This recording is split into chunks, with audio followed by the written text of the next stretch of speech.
college track and field will literally never be the same again. And I'm not just saying that to be dramatic, because for the first time ever, the NCAA will allow schools to directly pay their athletes. This effectively puts an end to the suggestion that college athletes are actually amateurs. And I think we can all agree on the surface that makes sense, because in 2022, Melissa Jefferson, Abby Steiner, and Talitha Diggs all became American champions in the 100, 200, and 400 respectively. And they did it just weeks after finishing their collegiate seasons. But in 2019, Grant Holloway won his first world championship in the 110 hurdles. And once again, that was a few weeks after his college season ended. So we can definitely all agree that college track and field has some of the best athletes in the world. So of course they deserve to be paid for it. The only problem with everything that I just said is the NCAA really wasn't thinking about paying the track and field athletes when they made this decision. In fact, they weren't even thinking about everybody in Division I at all. The only conferences that they even asked to give a vote on this entire decision were from the Power 5, which if you ask me is entirely a joke, because the Pac-12 is effectively dead, and the ACC is clearly not on the same level anymore as the SEC, the Big Ten, and even the Big 12. But just going off of how they made the decision, it's abundantly clear whom they actually plan on paying when this is all done. Scott Van Pelt of ESPN said himself that this decision was really a long time coming for the NCAA. But he also said that we really have no idea how this is going to affect all of the other non-revenue generating sports, because the plan to pay the athletes is to pay them a share of revenue that is generated. You do realize that is code for FBS football and D1 men's basketball. So trust me when I tell you that this could end very badly for track and field. And it is clear that I am not the only one who sees the freight train coming. Pete Thamel of ESPN said it this way, that athletic directors around the NCAA are going to have some of the hardest decisions of their career, including potentially cutting Olympic sports. Last time I checked, what do you think track and field actually is? Simply put, he's trying to tell us, without even mentioning the sport by name, that there will be a lot of consequences for track and field teams going forward. I bring all of this up because I actually care about you, and I care about the sport. So until ESPN, the worldwide leader in sports, even cares enough about track and field to mention it by name, I guess you're stuck with me if you actually want to know what this means for you as a fan or potentially you as an athlete. So I apologize in advance because this video is a little bit different, because nothing like this has ever happened before, and I'm pretty sure almost nothing like it will ever happen again. And I am also aware that whatever I'm about to say is likely going to upset some people, and I'm willing to accept the consequences. I'd also like to believe that I'm really only the messenger in all of this, so perhaps I could try to advise you to not shoot the messenger. But I've also been doing this thing long enough to know that I should have my bulletproof vest ready. So let's have a real conversation about how paying college athletes is actually going to affect the track and field athletes. Because I'm pretty sure that the people who made this decision were not thinking at all about track and field when they made it. But if you're new here, I have to say thank you for even making it this far into the video. And I'm Coach Rob, the founder of SCArecruiting.com, where I rank the best high school track and field recruits in the entire nation.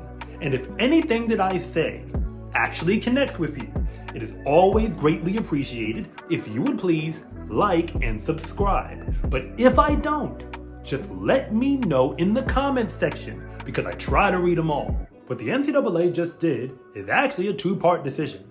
One side of it is paying future athletes, but the other is paying past and current athletes. They already have about 14,000 plaintiffs amongst a bunch of different court cases.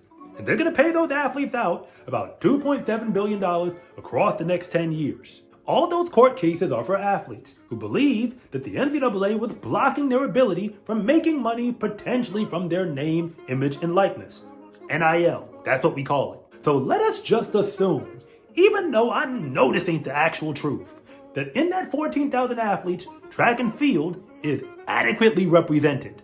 If it was, that would still be less than $200,000 per athlete, which only sounds like a lot of money till you realize that a full education for 4 years at the University of Southern California, USC out in what's about to be the dead Pac-12, is actually valued at more than that dollar amount.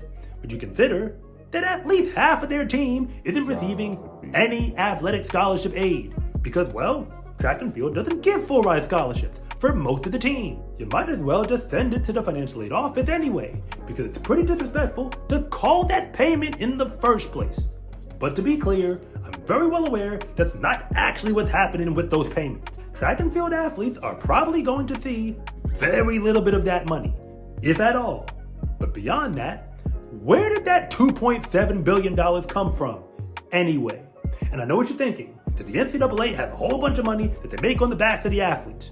But that's not where the money's coming from. They told us where it's coming from. More than half of that money was going to be paid out to the D1 conferences across the next 10 years. I don't mean the Power 5 conferences. I mean all the conferences, all 30 plus of them. So what I'm trying to say is that now, over the next 10 years, the budgets for what would have been given to athletic departments, the same money that funds the non-revenue sports, because football can pay its own bills, it's the other sports that need this money. That money ain't gonna be there, or at least not as much of it. So the conferences and the teams that they represent are going to have less money coming in the foreseeable future. But on top of that, the Power 5, once again, whatever's left of that, is going to have to find $20 billion to start sharing with the athletes. Again, whichever athletes they actually want to share it with. It does mean that some athletes on a campus like LSU will get paid now, but it definitely doesn't mean all of them. And remember, the real question is, where is that $20 million going to come from? Pete Thamel of ESPN also said this part, that the only thing that we can be certain of is that there will be a lot of unhappiness on campus. And what he was trying to say, if you read the whole quote, is that programs are likely going to be cut. Because if I don't pay for a team, I can use that money in that $20 million to pay someone else. It is the same thing the NCAA is going to do to pay for all of those settlements. And remember, if you're an athletic director and you have to find money to fund something new that wasn't in your budget before, especially when you got a little bit less money to work with to begin with, you're going to first start cutting with the teams that don't produce significant revenue, like track and field. I am not saying there will never be a 5-star track and field recruit in the future who does get some revenue share dollars.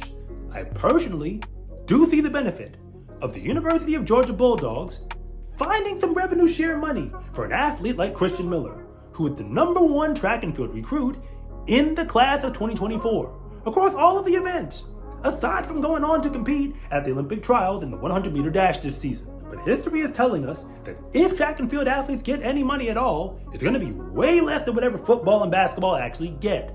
And remember, the real concern here is whether or not you will have a track and field team to compete for in the future. In 2020, Power 5 schools like Clemson out of the ACC and Minnesota out of the Big Ten threatened to cut men's track and field almost immediately when things got tough. It took a whole lot of fundraising and a whole lot of petitioning to keep both of those teams on campus. We've already seen schools like Maryland, which essentially cut all the funding from their track and field program, especially on the men's side. They're still alive, but barely. It's why they're always at the bottom of the Big Ten. So we know that teams can get cut, or at the very least go on life support. But what happened in 2020 is nothing like what's happening right now, when an athletic director is being asked to go and find $20 million overnight that was never in their budget prior. Even if your school is not in the Power 5, we know there's going to be a trickle-down effect for everybody else in D1. So if a school like Clemson in the ACC can cut track and field really quickly and not feel bad about it, you know Charleston Southern could do the same in the Big South. Just throwing a name out there, not saying it's going to happen definitely. The future of college track and field could really go one of two ways. Either A, track and field programs and their athletes are just going to have to get comfortable having way fewer scholarship dollars, among other things, compared to football and basketball. And now, watch those same programs also have way more money flowing through them in terms of additional revenue share payment than a track and field athlete could ever expect to see even in a scholarship. Or the other is for track and field programs in the power conferences to look a whole lot more like gymnastics does than it happens to function right now. In that sport, you really don't have a whole bunch of teams across the nation. And it's simple math. If you have fewer teams, you'll have fewer athletes who have an opportunity to compete. But athletic directors don't like running teams that cost a whole bunch of money and don't make a whole bunch of money back. That's why there aren't a whole bunch of teams for gymnastics. To be 100% honest with you, I really hope that I'm wrong about this, but the writing appears to be on the wall for just about every track and field team right now. Not only are track and field budgets in danger, because they don't generate much revenue to begin with. The harsh reality is this, that much of a track and field team's budget is likely coming from revenue that was generated by some other source, like a football team, and then sent back over to the Olympic sports, like track and field. But now football itself is going to be looking for another $20 million to put back into that budget. This season I attended the Tom Jones meet at the University of Florida. They are the defending national champions on the men's side for outdoor track and field. And the Invitational itself is one of the most competitive events on the track all season long, not including the championship meets. Some of the fastest athletes in college, as well as the entire world, were in attendance, like Christopher Morales-Williams of Georgia, who is also the fastest man in the world in the 400 right now, along with Jacia Sears from Tennessee, who is the fastest woman in the world in the 100-meter dash right now. At that meet, Mackenzie Long dethroned Jamezia Ford to become the fastest woman in college and the fastest woman in the world in the 200 as well. This event still had professional athletes competing as well, including the reigning world champion, Noah Lyles himself. Never mind the fact that the spring football game for Florida was happening to be on the same day. And of course, way more fans were there to watch a football practice, essentially, than to watch the fastest athletes in the world compete. But beyond that, they didn't even charge me admission, not $1 to come to this event. So when I tell you that track and field really doesn't make much of any revenue, I am 100% serious. Unless we're counting the hot dogs at the concession stand, they basically didn't make anything on that meet. And that is for a school that spends more money on track and field than just about anybody else in the entire nation. And they have all the national championships on the men's and women's side to back it up. So if paying college athletes from the revenue that they generate is really something we want to do, I understand. Just remember that you can't pay people with money that doesn't exist. And that is a very big problem for track and field. SCA track and field gear is here. Fast is a lifestyle, and what you wear should reflect that. Order yours at scarecruiting.com/shop or use the link in the description below. It's a huge support to me and this channel, so I can continue to make you more content like this. And remember, it is always greatly appreciated if you would please like and subscribe.